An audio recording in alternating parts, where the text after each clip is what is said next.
Good morning to all. இன்றைக்கி இந்த testing of மிஷினரியில் பார்க்கக்கூடிய பாடம் முக்கியமான பாடம் லெவலிங் ஆஃப் மிஷின்ஸ். ஒரு மிஷினை சரியான லெவலில் நிலைநிறுத்தினா தான் அதுலேயும் தயாரிக்கக்கூடிய ஒரு காம்பனண்ட் ஆகட்டும், அக்யூரஸியான மெஷர்மெண்ட் அண்ட் ஜாமெட்ரிக்கல் ஷேப் எல்லாமே கிடைக்கும். அது இப்போ லெவலிங் ஆஃப் மிஷின் ரொம்ப முக்கியமாகுது. அதில் முதல்ல பயன்படக்கூடிய ஒரு சின்ன equipment spirit level. Spirit level என்று சொல்லக்கூடிய தமிழில் ரசமட்டம்னு சொல்லுவாங்க. அந்த ரசமட்டம் நீங்கள் வழக்கமாக பார்க்குற மாதிரி தான் இருக்கும். பட் இது மெஷினுக்கு பயன்படும் போது வித்தியாசமான வடிவங்கள்லையும் அளவுகள்லையும் கிடைக்கும்.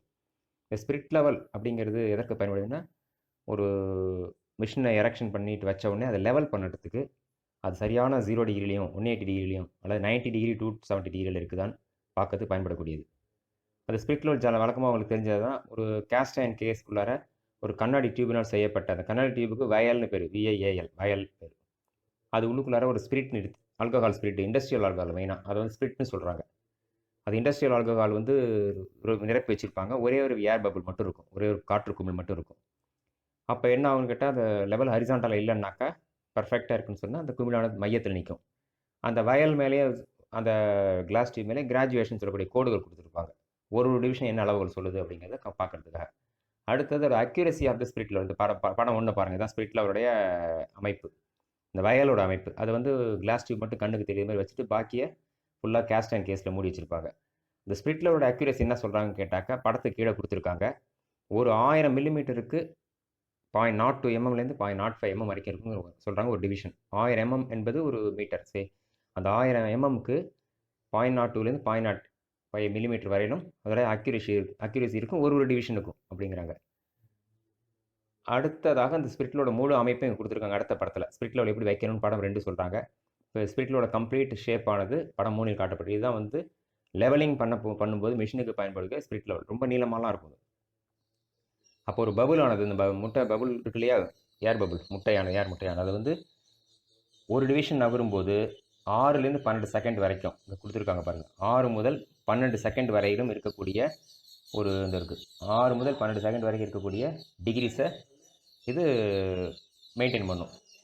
அப்போ ஒரு டிவிஷன் வந்து 0.04 per mm per metre per 1000 எம்எம்க்கு ஒரு டிவிஷன் 0.04 இருக்கும். அப்போ முக்கால் டிவிஷன் என்ன செய்யும், அரை டிவிஷன் என்ன செய்யும், கால் டிவிஷன் என்ன செய்யும் சொல்லி கொடுத்துருக்காங்க. அப்போ அக்யூரசி இன்க்ரீஸ் ஆகிட்டே போகுது. அடுத்ததாக அந்த அக்யூரசி மிஷினில் எங்கே வைக்கிறாங்கிறத படம் 4ல் காட்டியிருக்காங்க. இது ஒரு ஸ்லாட்டிங் மிஷின். இந்த ஸ்லாட்டிங் மிஷின் இந்த மிஷினில் வந்து எங்கே வச்சுருக்காங்கன்னு கேட்டால், இந்த இடத்துல இருக்குது ஸ்பிரிட் லெவல். இந்த இடத்துல ஸ்பிரிட் லெவல் பாருங்கள், இந்த இடத்துல இருக்குது. இந்த இடத்துல ஸ்பிரிட் லெவல், இந்த இடத்துல ஸ்பிரிட் லெவல் இருக்கா. அந்த ஸ்பிரிட் லெவல் வச்சு அந்த லெவல் வந்து மிஷின் டேபிள் சரியாக இருக்கான்னு பார்ப்பதற்காக பயன்படுகிறது. அடுத்து இந்த அக்யூரசிக்கு ஒரு சின்ன ஒரு கால்குலேஷன் சொல்கிறாங்க.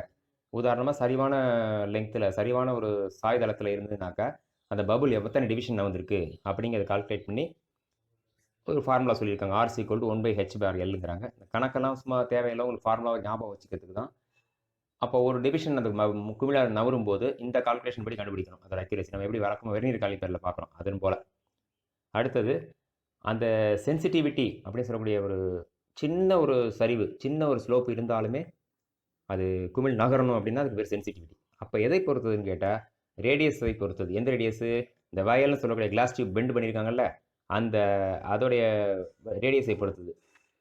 அதனால் வந்து ரேடியஸ் ஆஃப் த கர்வேச்சர் இந்த கொடுத்துருக்காங்க. Radius of the curvature of the tube, அந்த டியூப் இருக்கு இல்லையா, அதில் இருக்கக்கூடிய கர்வேச்சரை பொறுத்து இருக்குது. இந்த வளைவாக வளைச்சிருக்காங்கல்ல, அதை பொறுத்து தான் அது அமையும் சென்சிட்டிவிட்டி. ஸ்பிரிட் லெவல் வந்து தப்பான ரீடிங் காட்டுது அப்படிங்கிறதுக்கு காரணங்கள் சொல்லியிருக்காங்க. அடுத்து இந்த இடத்துல கொடுத்துருக்காங்க காசஸ் ஃபார் ரீடிங். இந்த இடத்துல இது வந்து ஃபுல்லாகவே காரணம். எதுக்கான காரணம்? தப்பான ஒரு ரீடிங் காட்டுது, அல்ல சரியான லெவலை வந்து தப்பாக காட்டுது அப்படி சொல்கிறதுக்குள்ளான காரணங்கள் எல்லாமே. என்ன சொல்கிறாங்க? ராங் பொசிஷன் ஆஃப் தி வயல். அந்த ஹவுசிங்கில் இப்போ சரியான இடத்துல அந்த வயல் வச்சுருக்க மாட்டாங்க. ஃபால்ட்டி கிராஜுவேஷன், அதில் கோடு கூட போட்டிருக்காங்களே, அந்த கிராஜுவேஷன் இடம் பிரிச்சிருக்காங்களே, அது தப்பாக இருக்கலாம்.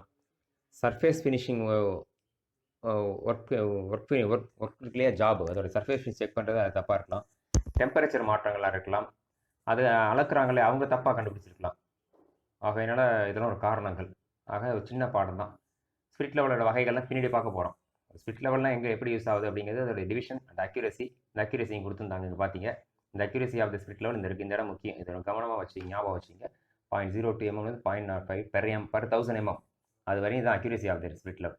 அப்போ accuracy of the spirit level எதை பொறுத்து மாறுபடும் அப்படின்னாக்கா, எதை பொறுத்து மாறுபடும் சொன்னால் கர்வேச்சர். இந்த கர்வேச்சருக்குள்ள வளைவு இருக்கு பாருங்க. இந்த வளைவு இருக்குல்ல, இந்த வளைவோட ரேடியஸ் இது வேறு இடத்துல இருக்கும், எங்கேயோ ஒரு இடத்துல இருக்கும். அந்த ரேடியஸோட அளவு ரேடியஸ் அதிகரிக்க அதிகரிக்க அது அக்யூரேசி ஜாஸ்தி ஆகிடும். அவ்வளோதான். மீதி பாடங்கள் அடுத்த கிளாஸ் அப்புறம் பார்க்குறேன். தேங்க்யூ.